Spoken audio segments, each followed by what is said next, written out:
Assalamualaikum warahmatullahi wabarakatuh. Kami dari kelompok 1 Manajemen Pendidikan akan mempresentasikan hasil diskusi kami dengan materi konsep dasar manajemen pendidikan.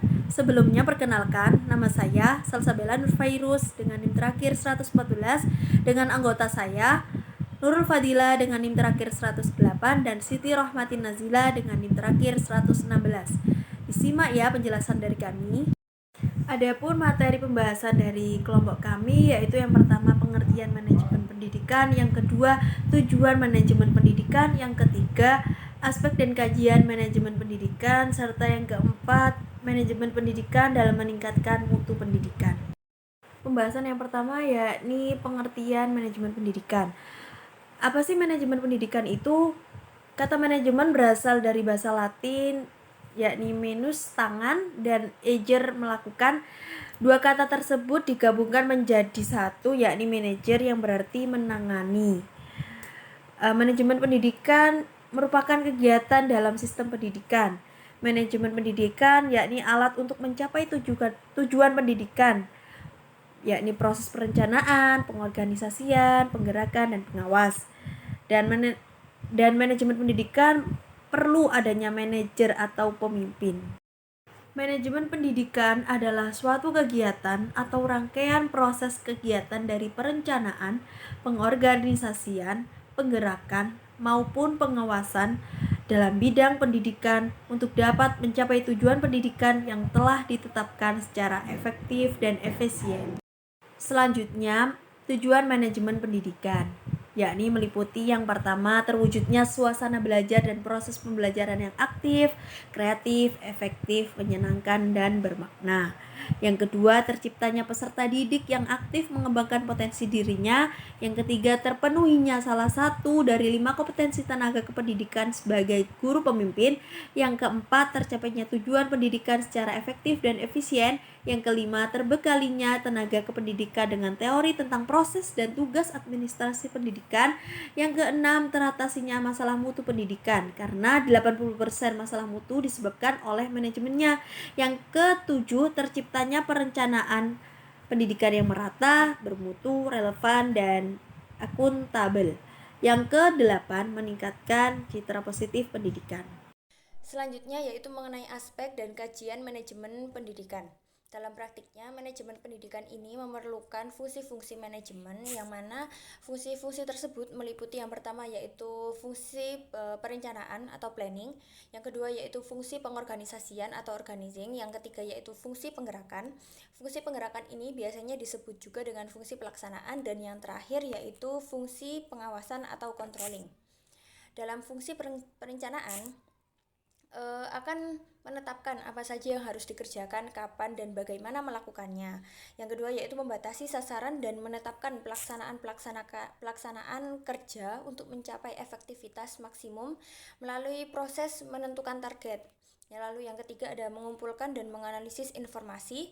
Yang keempat ada mengembangkan alternatif. Lalu yang kelima ada mempersiapkan dan mengomunikasikan rencana-rencana dan keputusan-keputusan yang telah diambil dan disepakati. Setelah fungsi perencanaan dalam manajemen pendidikan akan melaksanakan fungsi pengorganisasian, yang mana pengorganisasian merupakan kegiatan untuk mencapai tujuan yang dilakukan oleh sekelompok orang dengan menetapkan tugas, tanggung jawab, dan wewenang di antara mereka serta menentukan siapa yang menjadi pemimpin, dan yang mana setelah pembentukan pengorganisasian ini harus saling berinteraksi secara aktif agar tujuan bersama tersebut dapat tercapai.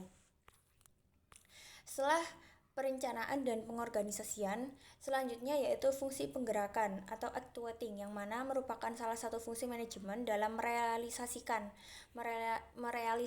perencanaan yang telah dibuat di awal dan pengorganisasian yang telah dilaksanakan sebelumnya.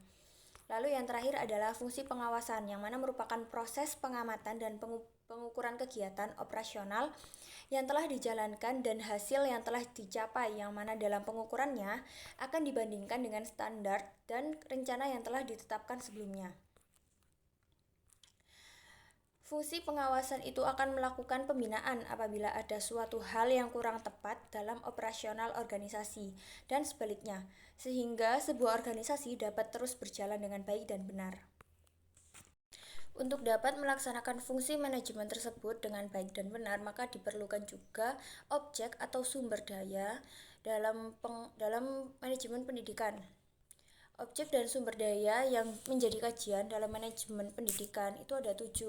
Meliputi yang pertama yaitu man atau manusia, yang kedua ada money atau uang, yang ketiga ada material, lalu yang keempat ada metode, yang kelima ada mesin, yang keenam ada market atau pasar, dan yang terakhir adalah minutes atau waktu.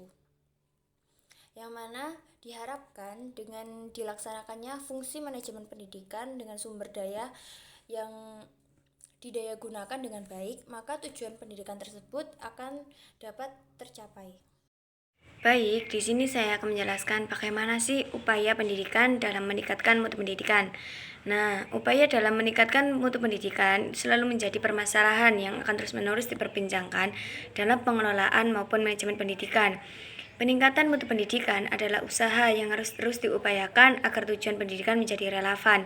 Peran utama pembangunan dalam pendidikan diantaranya yaitu mempersiapkan sumber daya manusia yang dibutuhkan dalam pembangunan, memberikan arah perubahan yang diinginkan dalam pembangunan, meningkatkan dan memajukan mutu pendidikan sesuai dengan perkembangan ilmu dan teknologi, memberikan arti pembangunan dalam hal-hal yang bersifat kualitatif.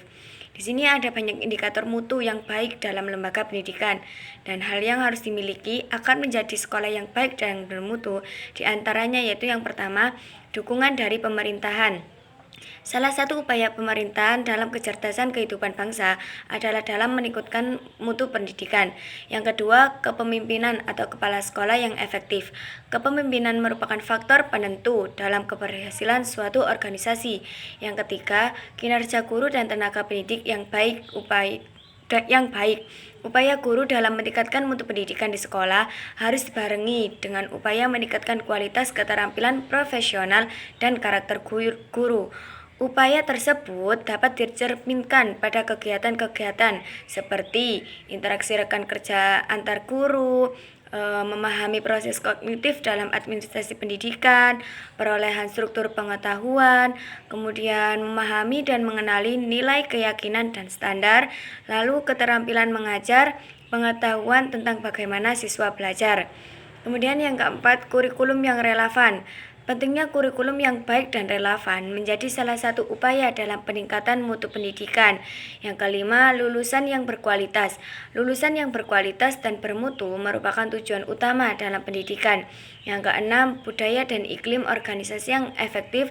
Dan yang terakhir adalah dukungan masyarakat dan orang tua siswa. Sekian dari presentasi kami.